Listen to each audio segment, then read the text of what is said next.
হায়,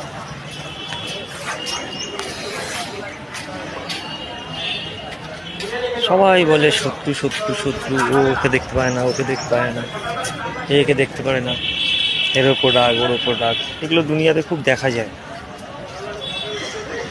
শত্রু বলে কিছু হয় না, শত্রু হচ্ছে নিজস্বতা। আমরা নিজের শত্রু নিজের কাছে। সেটা কি জানেন?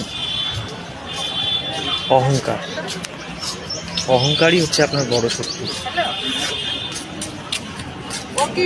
দেবী মা সারদামণি বলেছিল অতীতে, যদি সুখে শান্তিতে থাকতে চাও তো কারোর দোষ দেখো না, দোষ দেখবে নিজের। ঈর্ষা, লোভ, হিংসা, উচ্চাবিলাসিতা, এগুলো ত্যাগ করতে হবে।